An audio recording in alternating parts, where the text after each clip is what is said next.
Hello friends, இன்றைக்கி நம்ம சுவையான காளான் குருமா எப்படி பண்ணலாம் அப்படின்றது தான் சொல்லிக் கொடுக்க போகிறேன்.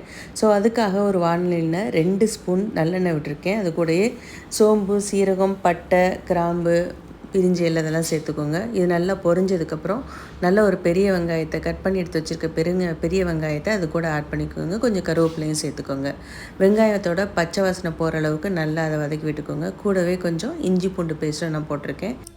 கூடவே கொஞ்சம் உப்பும் சேர்த்துக்கோங்க. இப்போ இஞ்சி பூண்டோட பச்சை வாசனை போகிற அளவுக்கு நல்லா வதக்கி எடுத்ததுக்கப்புறம் தேவையான மசாலாஸை ஆட் பண்ணிடுவோம். நான் இப்போது குழம்பு பொடி 2 ஸ்பூன், அது கூடயே கொஞ்சம் கரம் மசாலா நான் சேர்த்துக்கிறேன்.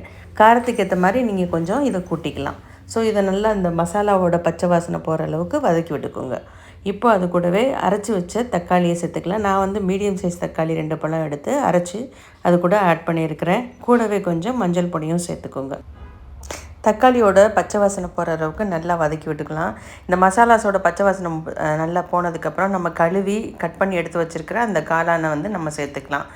காளான் கொஞ்சம் பெருசாகவே கட் பண்ணிக்கோங்க. ஏன்னா வதங்க ரொம்ப குட்டியாகிடும். இல்லை உங்களுக்கு ஏற்ற சைஸ்லேயும் நீங்கள் கட் பண்ணிக்கலாம். காளானில் நேச்சுரலாகவே நீர்ச்சத்து இருக்கிறதுனால நம்ம தண்ணி நிறையா சேர்க்கணுன்றதில்ல.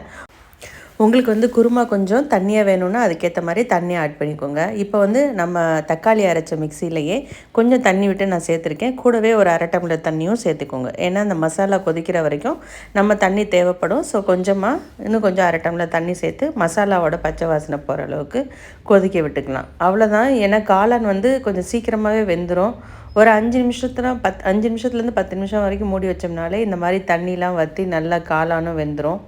நல்லா இந்த மாதிரி கெட்டியாக ஆனதுக்கப்புறம் தேங்காயோட சோம்பு சேர்த்து அரைச்சி அதை நல்லா அதாவது கொஞ்சம் நல்லா திக்கான பேஸ்ட்டு மாதிரி அரைச்சி இந்த கிரேவியில் சேர்த்துக்கோங்க. ஒரு 5 நிமிஷம் கொதிக்க விட்டதுக்கப்புறம் கொத்தமல்லி தழை தூவி இறக்கிட்டீங்க அப்படின்னா சுவையான சூப்பரான நல்ல மட்டன் கிரேவி மாதிரி சுவை தரக்கூடிய காளான் குருமா ரெடி ஆயிரும்.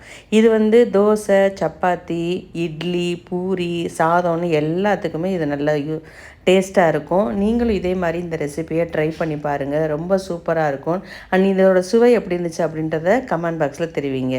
தேங்க்யூ.